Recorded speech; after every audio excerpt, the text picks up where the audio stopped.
Leo.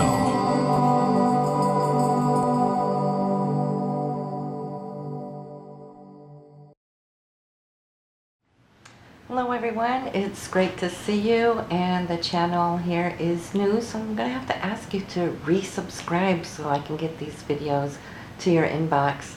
And before we start the forecast, let me just update you that your monthly recorded audio scopes are up, and also your daily scopes, and thank you for all the great feedback on that.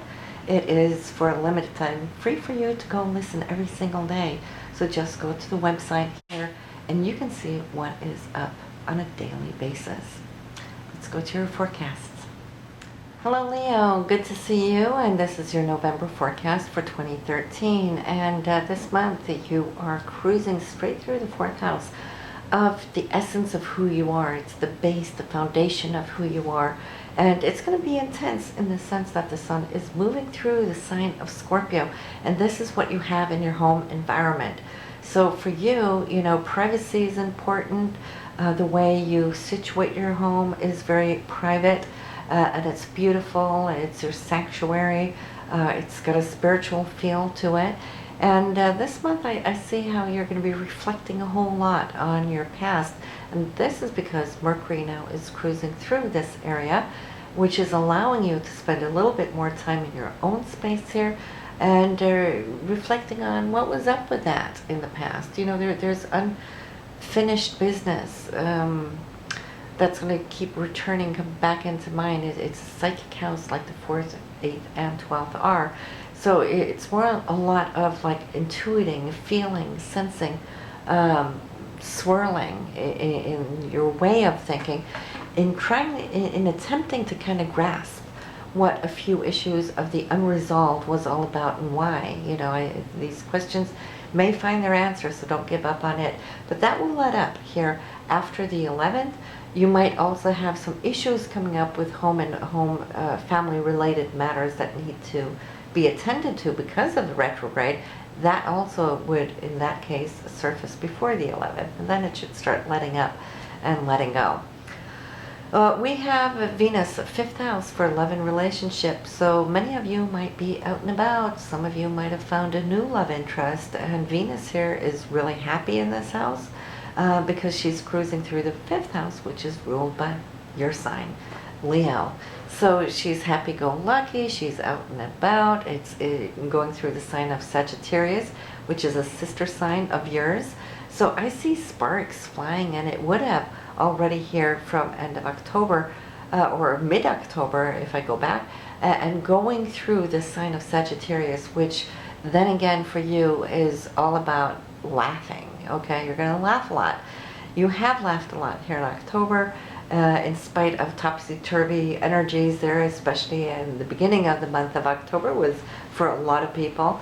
But there, I'd say from the second, third week onwards until now, well, she is doing good here in this sign, and enjoy it, Leos.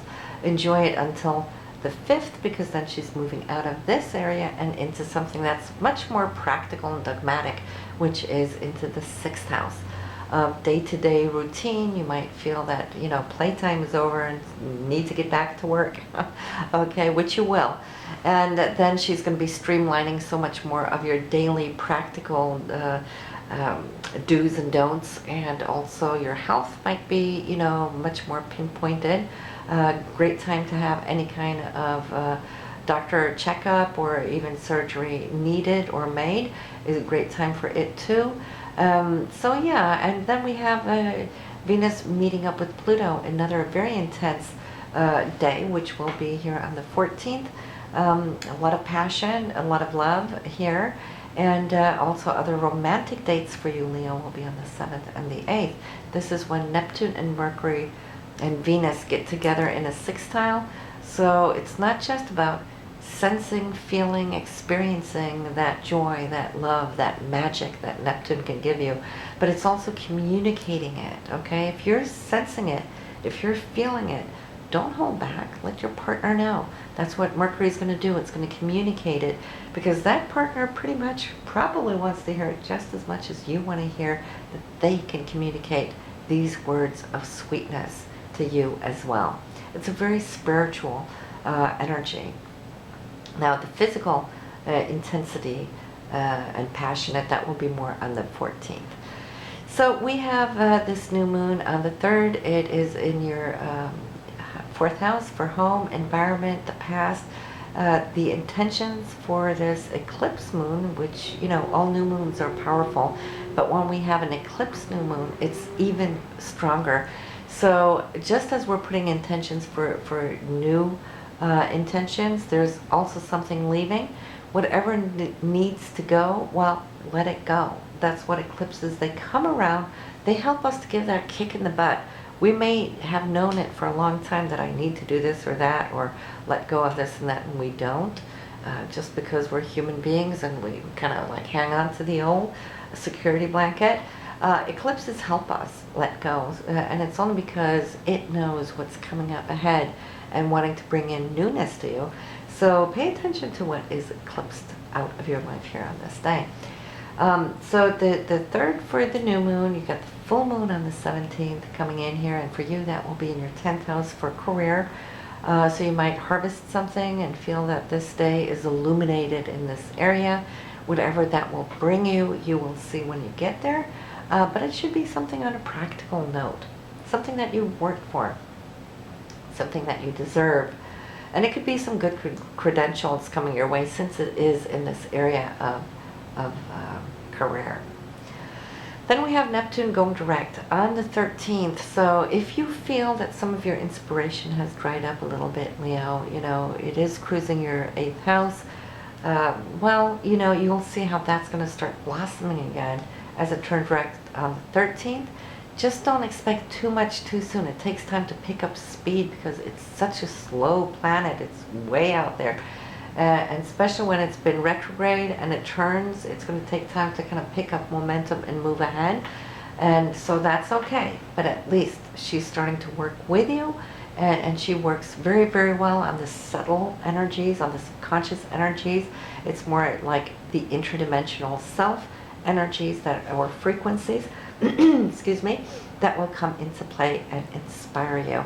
And it has to do with your 8th house. That is your emotional depth. It's the house of intimacy, the dreams, the what it is you want, where you want to tweak and perfect. And it's also in the sign of Pisces. So yeah, and Pisces is very idealistic. So if you've been looking for that idealistic love, the ideal love, and felt that it's been slow for these last few months, well, that's why it's been sleeping. But here we go again. She's on the direct from the 13th. Now Jupiter, you do want to engage and use and to the best you can until the 8th. She goes direct. No, she goes retrograde on the 8th. She is direct until then, and you can harvest from her. She's supportive of you, and she can come forward and actually beam things into your home environment, because the aspect here is from your 12th house and into the 4th house environment. You can expand your space, you can beautify your space. Anything that you need to buy for the home, get it before the 8th. And I say that because when Jupiter goes retrograde, it's not the heaviest planet to have retrograde because she is so generous, even when she is retrograde. But see, since it's in your 4th house, beaming to it, well, you don't want to buy anything there that might have a reverse effect, okay? But this trine is really nice because they're both in water signs. So that being sister signs, they're going to be, it will be extra strong this month, the radiance between the sun and Jupiter.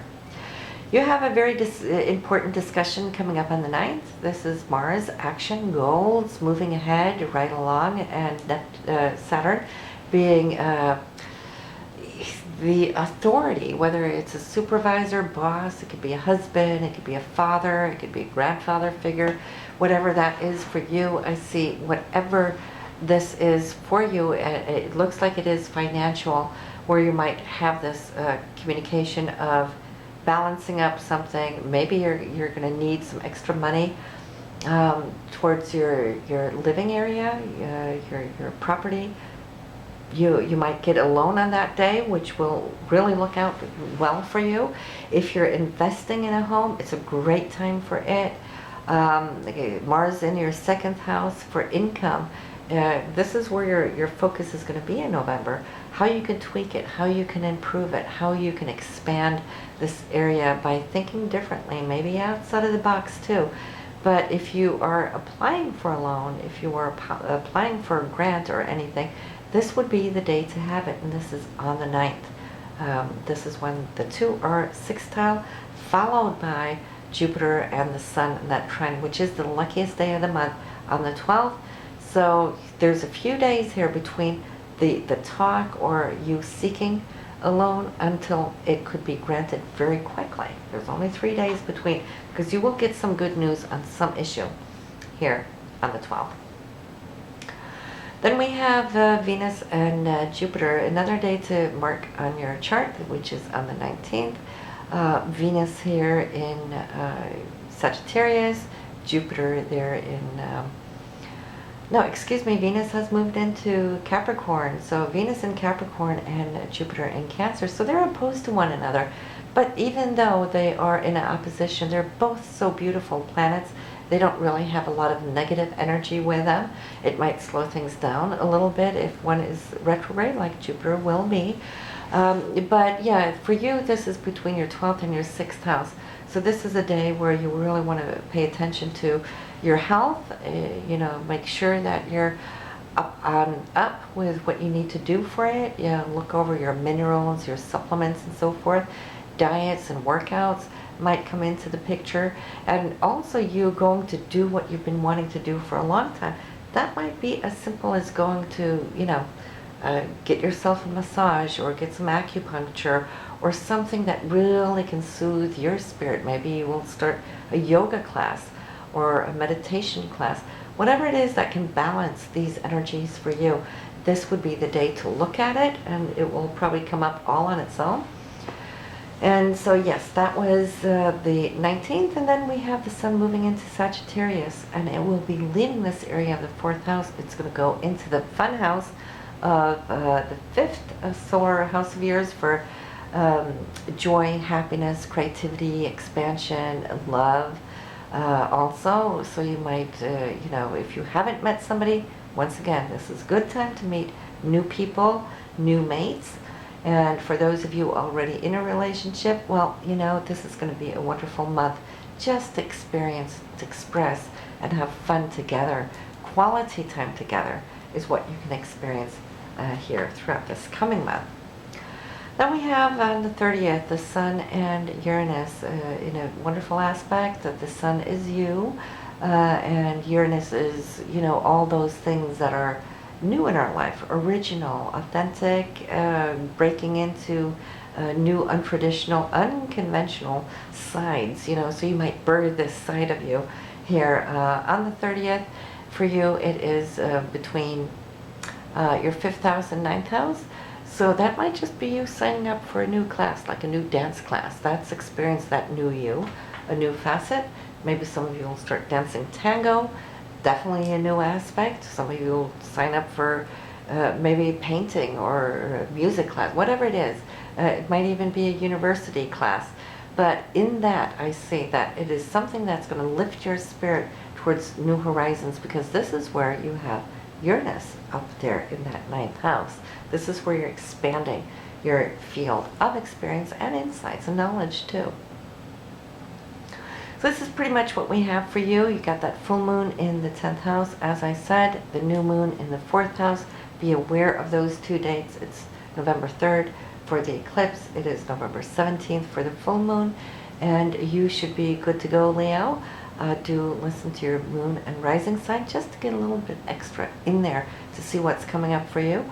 And make sure that you subscribe so that we can get you back on the subscribers list so they can go directly to your inbox. And it's good seeing you again, and I'll see you next month. Bye now.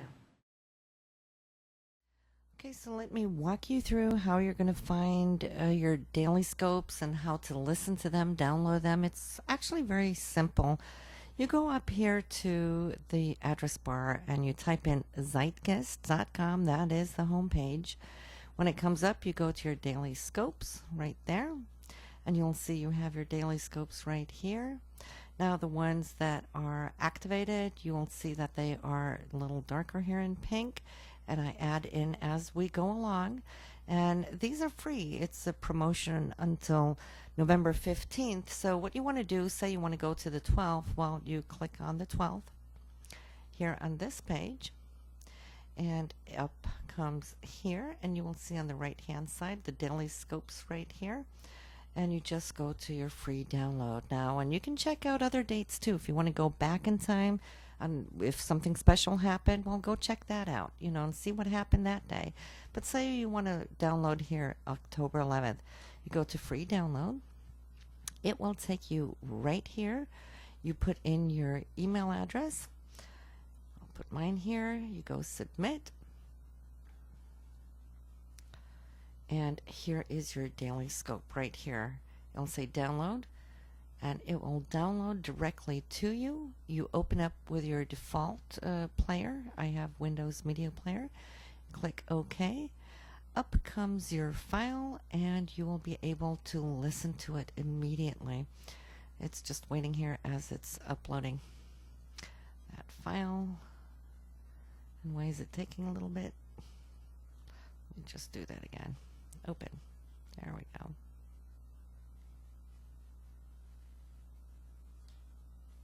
There's the file, and it will start playing here immediately.